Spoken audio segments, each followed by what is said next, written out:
Well, MSNBC has taken some heat tonight for what they called a town hall with Donald Trump last night. The event was scheduled at the very last minute, and it began with an open that some critics described as a pro-Trump political ad. I am going to be the greatest jobs president that God ever created. Remember that. If I get elected president, we will make America great again. The weakest person on the stage by far is Jeb Bush. You want to talk about weakness? It's weak to disparage women. It's weak to disparage Hispanics. Donald has this weird pattern. When you point to his own record, he screams, liar, liar, liar. This guy will say anything. This guy lied about Ben Carson when he took votes away from Ben Carson in Iowa. Building a hotel overseas is not foreign policy experience. Every guy that attacks me so far, they've all gone down. We got to keep it that way, right? Well, Slate called the whole evening disgraceful. The Daily Beast suggested the moderators were, quote, flattened by Hurricane Trump. The Washington Post wondered why Trump was allowed to, quote, skate on bigotry and racism. So do the critics have a point? Howard Kurtz is the host of Fox News Media Buzz, which airs Sunday on FNC at 11. Great to see you, Howie. So what say you? Well, some of those critics are left-wingers who hate Donald Trump and wouldn't have been happy unless he left the arena battered and bloodied. But that opening you just played did seem like a pro-Trump ad. Look, the worst verdict I can give it is that it made you feel something. Yeah, the music and everything. But the worst verdict I can give it is that it was dull. The format enabled Trump to sort of roll over them. Now, Joe Scarborough did ask some good questions. He pressed Trump about proposals of his that would add $10 trillion to the debt.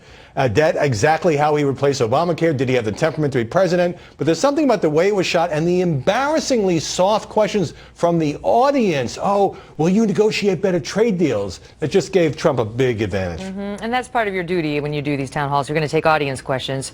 You got to make sure that they're of a sufficient level. You know, you're not expecting anchor level questions, but they should be of a certain level. This should be reasonably tough, put the candidate through his paces. And also, the way it was shot with these kind of extreme close-ups gave it kind of a clubby atmosphere. And when Trump was going on with his familiar talking points, it seemed kind of awkward to see them all in this tight shot. But that's the thing with these town halls. They are not presidential debates, and no one should be under the impression that they are. The duties are different, and the approach is different. I mean, if I were doing a town hall, I wouldn't be taking the same approach as I do at a presidential debate either. Those debates are the ultimate in formality and difficulty. That is the Olympics of questioning. These are more casual and more informal. And that's fine, and I think people can learn maybe something about the candidate's personality. But if you're going to devote an hour of airtime, and obviously this was thrown together in an attempt to compete with some other political programming on other cable news channels, you know, it has to reach a certain level. And as I say, I do think some of the questions were good, some were kind of soft, they were about polls, but Trump had such an advantage in that format that there really wasn't much tension there. Well, they put him through his paces when it came to this clip, which has gotten viral today from Mika Brzezinski. Watch. I wanted to describe a candidate to you.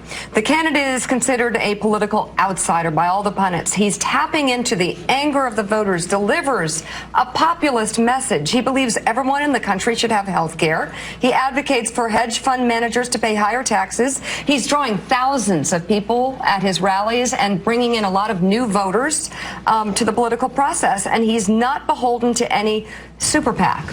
Who am I describing? Or any special interests or any donors. You're describing Donald Trump. Actually, I was describing Bernie Sanders. Well, that's good. The big reveal at the end. I guess Trump didn't see what was obvious to everybody else was that she was talking about Bernie Sanders. Maybe he doesn't see the parallels there, two guys running against a rigged system and underestimated by the media. So it was kind of surprising that he didn't pick up on that. Most of it was laudatory. So you know how it is. Like you hold on to the good stuff and you're like, yes, well, you saw like, well, she understands I know me who exactly. she must be talking about. All right, Howie, great to see you.